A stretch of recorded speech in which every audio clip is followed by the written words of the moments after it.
All right, all right.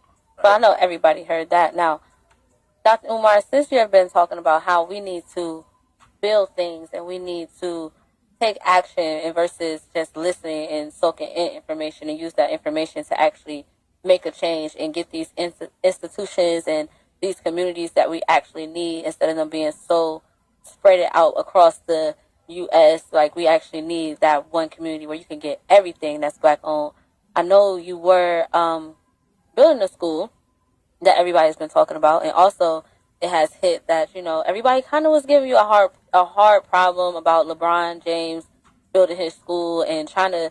I feel like they were kind of trying to throw you under the bus, but do you want to speak on that a little bit? Because I know for sure that you are still doing things to make things happen as far as institutions for the at risk, the young and at risk, and our community and everything like that. It's interesting you brought up the LeBron James situation because it seems like every time I go to Africa, something happens big with me on social network. Every single year I go to Africa, something pops off. So while we were traveling through Ethiopia, I started getting all these texts about the LeBron James.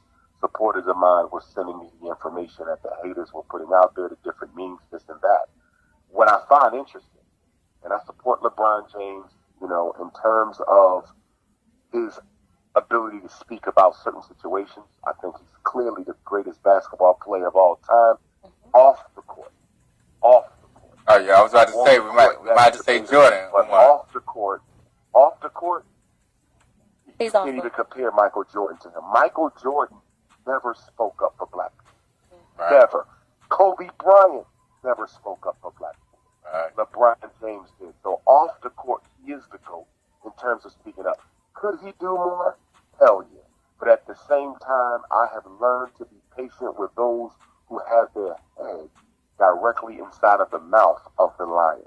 Right. When you're that close to the power structure as a LeBron James, a Jay-Z, I have to be thankful for the little bit that I do see them try to do. Mm-hmm. They can't make the moves that I make because their head is directly inside the mouth of the lion. That doesn't mean that I hold them to a lower standard. Right. It simply means I recognize that they have to operate and maneuver in a different fashion. Now, I think one of the biggest myths about this whole LeBron James campaign is LeBron James did not open a school. That's the biggest myth of this. Only educators would know this, which is why when you see detractors do what they do, they're clearly miseducated individuals. You cannot own a public school. You cannot open a public school. You cannot run a public school. The only entity that owns a public school is the state. Facts. Right. Now, when I first heard about it, I said, okay, LeBron opened up an independent school, or LeBron opened up a private school. But when I finally saw the information, and it's the Akron public school, I said, okay, this is not what people think it is.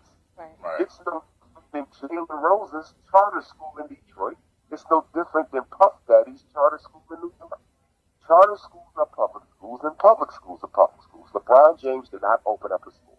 What LeBron James did was give money to the Akron public school system so that they could create an alternative school for children who are having issues, I believe, in the 3rd and 4th or 4th and 5th grade. Okay?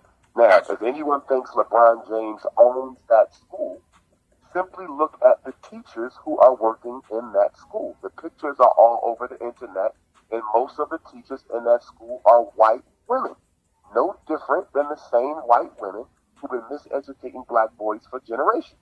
Right. Now, if LeBron James owned the school, do you really think he would hire mostly white women to run the school and white men? Nope. Why aren't there more black people than white people in that school? Because it's not his. You cannot open or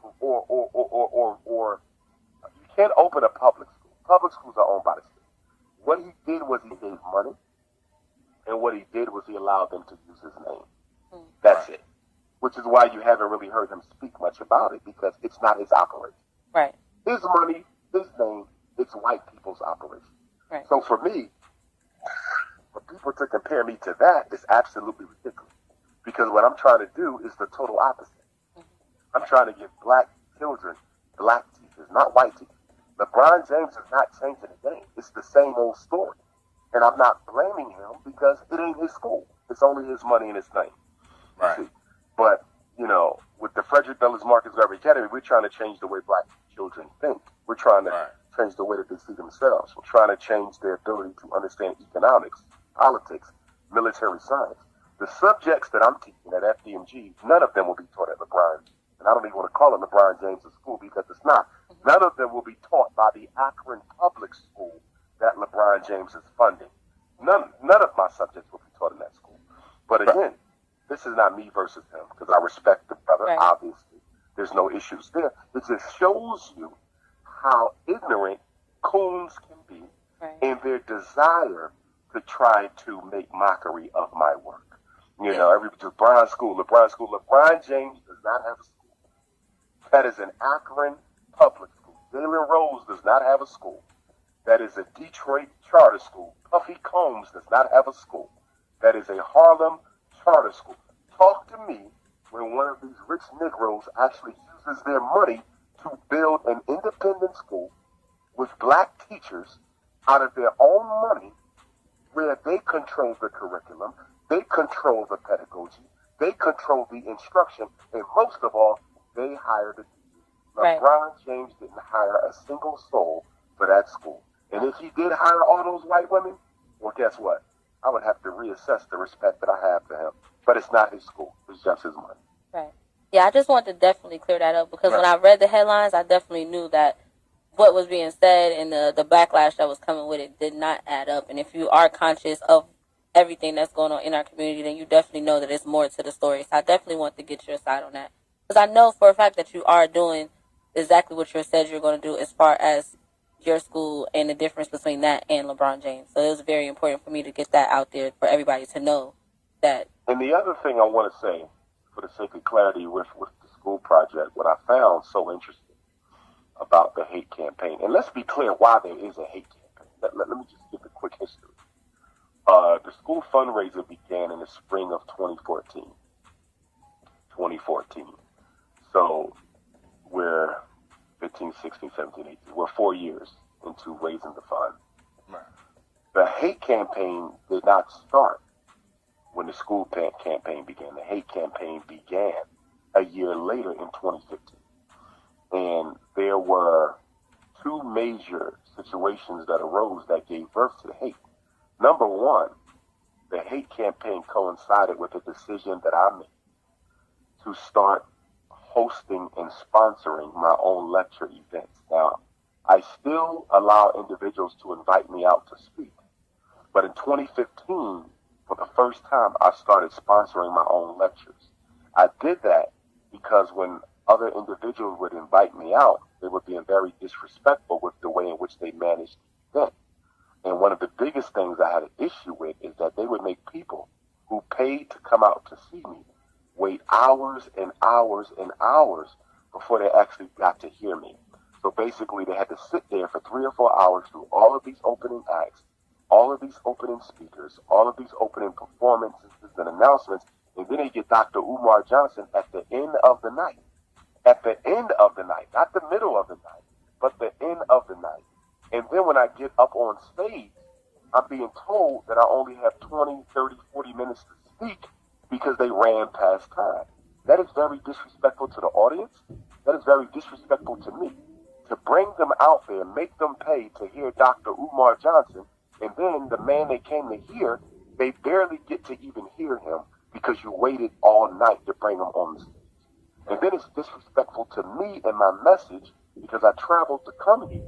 And yet and still, you're going to cut my time when you let all of these irrelevant, erroneous people come up here and spew whatever they wanted to spew to the audience when the audience did not come to hear them. They came to hear me. And that happened so many times. So many times I was frustrated going home. Like I came down there and people paid to come and see me and they didn't even get a chance to really hear me talk. And that frustration led me to cut out the middleman, start doing my own events. But when I did that, that upset a lot of hustlers in the conscious community because they were no longer able to make $1 off a doctor.